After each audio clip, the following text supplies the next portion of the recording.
पूर्व नेता प्रतिपक्ष राजेंद्र राठौड़ और कांग्रेस के प्रदेश अध्यक्ष गोविंद सिंह डोटासरा के बीच में अदावत किसी से छिपी नहीं है। लगातार डोटासरा और राठौड़ एक दूसरे पर तंज कसते ही रहते हैं और एक बार फिर से पूर्व नेता प्रतिपक्ष राजेंद्र राठौड़ ने गोविंद सिंह डोटासरा पर निशाना साधा है। राठौड़ ने कहा है कि कांग्रेस प्रदेशाध्यक्ष गोविंद सिंह डोटासरा गणित में कमजोर दिखते हैं। आगे बढ़ने से पहले ये बयान आप सुनिए। सरकार का एक साल बेमिसाल रहा। सरकार ने पहली बार आपने देखा होगा एक साल में एक साथ 1 लाख करोड़ से ज़्यादा की आधारभूत संरचनाओं के स्वागत, शिलान्यास, उद्घाटन और स्वीकृतियाँ हुई हैं। बड़ी संख्या में लोगों ने दुनिया के सबसे लोकप्रिय नेता नरेंद्र मोदी जी का स्वागत दिल्ली में, जयपुर में किया और उसके साथ ही 1 लाख नौजवानों को नौकरी देने का काम, जिसमें 22,000 को नौकरी और 80,000 के लगभग एक कैलेंडर जारी हुआ है। ERCP को मूर्त रूप देने का काम हुआ है। यमुना का जल राजस्थान में शेखावटी में इस काम को भी आगे बढ़ाया है। राजस्थान के अंदर जिस पारदर्शिता तरीके से 1 साल पूरा किया है भजन लाल जी ने, उसकी जितनी प्रशंसा की जाए उतना कम है। नीतिगत निर्णय लिया, 10 नीतियाँ बनाई पारदर्शी तरीके से, और पिछली सरकार के भ्रष्टाचार में लिप्त जो लोग थे अब उनको अलग करके, और एक आम आदमी ये महसूस करता है कि बड़ी पारदर्शी तरीके से शासन चल रहा है। भजन लाल जी का 1 साल बेमिसाल रहा। डोटासरा ने सवाल उठाए हैं नौकरियों को लेकर के, कहा कि 1 लाख नौकरियां कहाँ दी गई हैं। देखिए, शायद वो गणित में कमज़ोर होंगे। 22,000 लोगों को नियुक्ति पत्र मिल चुके हैं और 82,000 लोगों की नौकरियों के परीक्षा से लेकर साक्षात्कार तक के कैलेंडर जारी हुए, यह पहली बार हुआ है।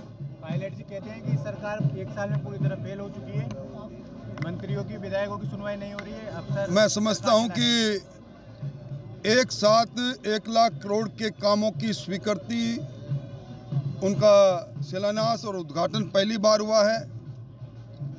आज किसानों के खाते में सम्मान निधि के अलावा 2,000 अतिरिक्त जा रहे हैं।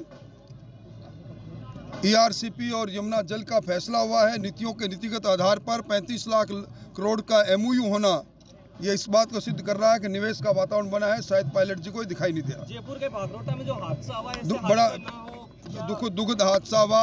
मुख्यमंत्री जी ने मीटिंग ली है। जितने भी दुर्घटना स्थल है, जिसको ब्लैक स्पॉट कहते हैं, उनको दूर करने की कोशिश हो रही है। टोंक को लेकर के ये कहा गया कि टोंक नवाबी नगरी नहीं बल्कि राजा राम सिंह की नगरी है। निश्चित तौर पर जब इतिहास के दस्तावेजों को पलटते हैं तो टोंक में राजा राम सिंह जी की विरासत को कोई छुपा नहीं सकता। ये अलग अलग समय में अलग अलग इतिहासकारों ने अलग अलग तरह से विवेचना की है। सही इतिहास की जानकारों को अगर कोई कहेगा तो निश्चित तौर पर टोंक को राजा राम सिंह नगरी कहेगा। नरेश मीणा को लेकर के आगामी दिनों में बड़ा आंदोलन, सरकार के खिलाफ बड़ा आंदोलन होगा। देखिए, आगे होता क्या है इसमें मैं समझता हूँ कि कुछ होने वाला नहीं है। राजेंद्र सिंह राठौड़ ने कहा कि राजस्थान में नौकरी के लिए 22,000 नियुक्ति पत्र सौंप दिए गए हैं और 82,000 की भर्ती के लिए पहली बार कैलेंडर जारी किया गया है। राजस्थान में 1 साल में विकास कार्यों का नया रिकॉर्ड भी बना है। हाल ही में गोविंद सिंह डोटासरा की ओर से नौकरियों को लेकर दिए गए बयान पर राठौड़ ने ये बात कही है। राठौड़ टोंक में देवली रोड पर स्थित श्री राजपूत जगदम्बा छात्रावास में श्री राजपूत सभा टोंक के तत्वाधान में आयोजित प्रतिभा सम्मान समारोह के मुख्य अतिथि के रूप में बोल रहे थे।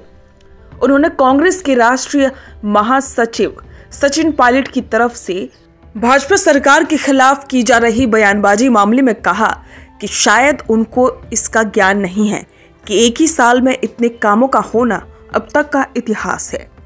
ERCP सहित अन्य योजनाओं के 35 लाख करोड़ के MOU होना बड़ी उपलब्धि है।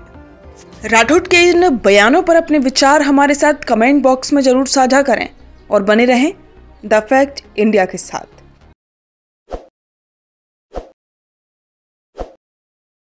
ताज़ा खबरों के लिए विजिट करें द फैक्ट इंडिया की वेबसाइट और डाउनलोड करें द फैक्ट इंडिया ऐप।